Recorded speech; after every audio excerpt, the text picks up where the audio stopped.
Sanatana Dharma, an elementary textbook of Hindu religion and ethics, narrated by Vaidyanathan.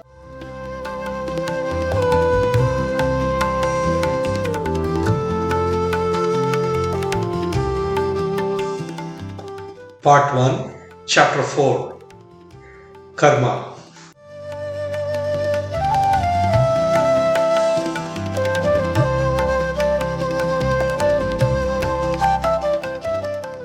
Karma is a Sanskrit word that means action, but it is generally used to describe a definite connection between what is being done now and what will happen in the future.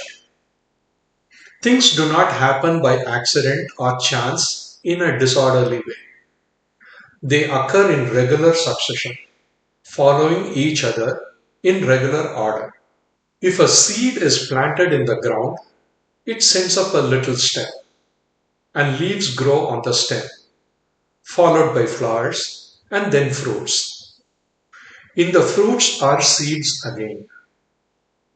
Planting one of these seeds will produce a stem, leaves, flowers, fruits, and more seeds. The same sort of seed produces the same kind of plants. Rice produces rice plants. Barley produces barley. Wheat produces wheat. Thistle produces thistle. And cactus produces cactus. If a person sows thistles, they must not expect a crop of sweet grapes. If they plant prickly cactus, they must not expect to gather juicy apples. This is karma. And a person, knowing it, sows the seed of the things they want to reap. This is the first thing to remember. An action is indeed more complex than it appears. When asked, "Why do you walk into the town?" a person might respond with various reasons, such as wanting a pair of shoes or wanting to see a friend. However, the underlying pattern is always the same. I wanted, and I thought, therefore I acted. These three elements, desire, thought, and action, are always interconnected. A want is what we call a desire. First, we desire to get something. That is the initial stage. Next, we think about how to get it. That is the second stage. Finally, we act to obtain it. That is the third stage. This is the regular order. Every action has a thought behind it, and every thought has a desire behind it. These three things, action, thought, and desire, are the threads twisted into the rope of karma. Our actions impact the people around us, making them happy or unhappy. If we make them happy, we sow happiness, like a seed, and it grows into happiness for ourselves. If we make them unhappy, we sow unhappiness, and it grows into unhappiness for ourselves. If we do cruel things, we sow cruelty, and it grows into cruelty towards ourselves. If we do kind things, we sow kindness, and it grows into kindness for ourselves. Whatever we sow by our actions come back to us. This is karma. But action has thought behind it. Now, thought makes what is called our character, the nature and kind of mind that we have. As we think about a thing a great deal, our mind becomes like that thing. If we think kindly, we become kind. If we think cruelly, we become cruel. If we think deceitfully, we become deceitful. If we think honestly, we become honest. In this way, our character is made by our thoughts. When we are born again, we shall be born with a character that is being made by our thoughts now. As we act according to our nature or character, as a kind person acts kindly or a cruel person acts cruelly, it is easy to see that actions in our next life will depend on the thoughts of our present life. This is karma. Desire indeed drives our thoughts, and our thoughts drive our actions. Just as a magnet attracts soft iron, desire attracts objects. If we desire money, we will have the opportunity to become rich in another life. If we desire learning, we will have the opportunity to become learned in another life. If we desire love, we will have the opportunity to be loved. If we desire power, we will have the opportunity to become powerful. This is karma. One should think over this again and again till they thoroughly understand it. Only when they understand this, they can go on to the more difficult problems of karma.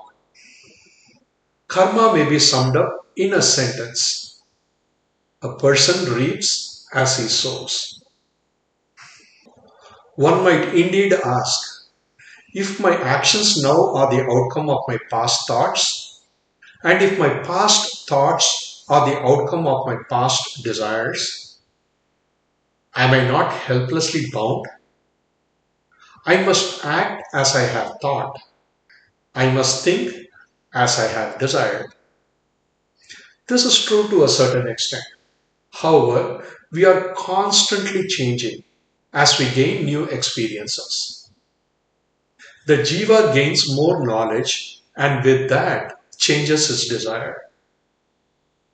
In other words, while we have desired, thought, and acted in a certain way in the past, the possibility of desiring and thinking otherwise has always been present.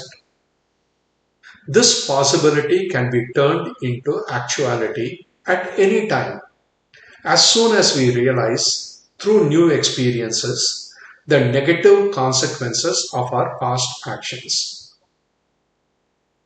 Suppose a person realizes that he has acted cruelly. He learns that his cruel actions were caused by his cruel thoughts in the past, and those cruel thoughts grew out of a desire to obtain something that could only be achieved through cruelty. He sees that his cruel actions make people miserable, causing them to hate and fear him, which in turn makes him lonely and unhappy. Reflecting on this, he resolves to change. But the pressure of his past thoughts and desires is difficult to resist. He goes to the root of the trouble, the desire for things that cannot be obtained without cruelty. He, as a jiva, says to himself, I will not let myself desire those things, and whenever I begin to wish for them, I will remember that the desire breeds misery. He uses thought to check desire, instead of letting desire control thought. Instead of being carried away by desires like runaway horses, he gradually uses thought as a harness to keep his desires in check. He will only allow his desires to pursue objects that bring happiness when obtained. Young jivas often let their desires run away with them, leading to much unhappiness.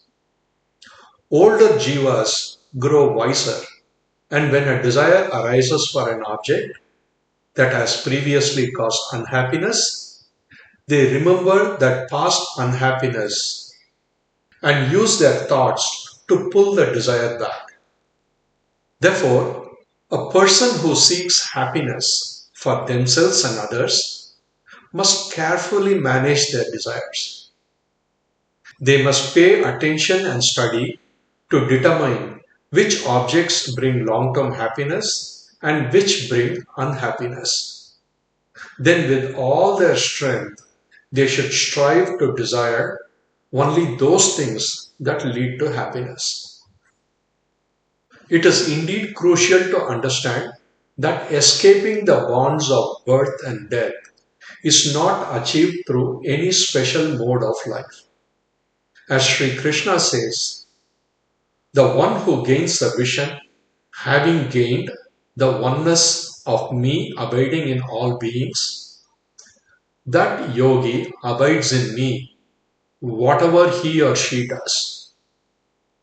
Janaka, the Kshatriya king, and Tuladhara, the Vaishya merchant, both reached liberation not by fleeing to the forest, but by the absence of desire for worldly things while being engaged with the world. Janaka was king in Mithila over the Videhas, and having attained tranquility of mind, he said, "Unlimited is my wealth, and yet I have nothing. If the whole of Mithila be burnt up in fire, yet for me there will be nothing lost."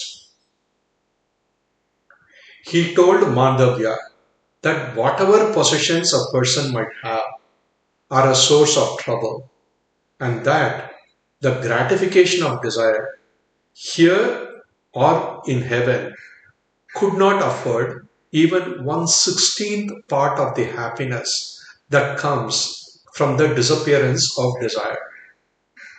As the horns of a cow grow with the cow, so does the desire for wealth grow with its possession. Wealth should be used for the good that can be done with it, but desire is sorrow. Looking on all creatures as he would on himself, a wise person gains freedom from all anxiety. By teaching of the sage Yajnavalkya, King Janaka attained moksha or liberation, for it enabled him to attain to that Brahman which is auspicious and immortal and which transcends all sorrow. Having learned this, he became a teacher to whom even Vyasa sent his son Shuka to learn the method of moksha or liberation. In another story, Jajali made great tapas and became filled with pride. One day he thought within himself, "Who in this wide sea and spacious earth is like me?" Then a voice cried out, "Do not say such words. Even Tuladhara, a merchant busy in buying and selling, would not speak thus, and you are not equal to him." Jajali wondered greatly that a mere merchant should be placed above himself, a Brahmana and an ascetic. He set forth to find Tuladhara and solve the riddle. Vexing himself, he reached the city of Varanasi and found Tuladhara, a mere shopkeeper, selling all kinds of goods to whoever came. Tuladhara greeted the Brahmana as was fitting and related the story of the great penance that had inflated Jajali with pride. "Angry you have come to me, O Brahmana. What service can I render to you?" Jajali was amazed at the knowledge of his past shown by this simple trader and eagerly asked for an explanation.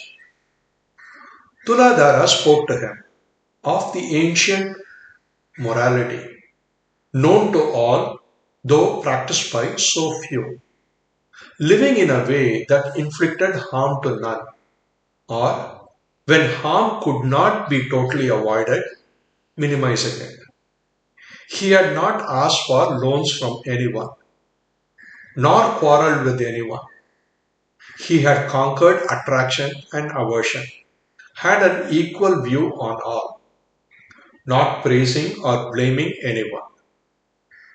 When a person is fearless and feared by none, when he neither likes nor dislikes, and when he does no wrong to anybody, then he reaches Brahman. Tuladhara beautifully discoursed on the injuries inflicted on animals and men by cruelty, the nature of sacrifice, and the true pilgrimage, showing how liberation might be gained by harmlessness.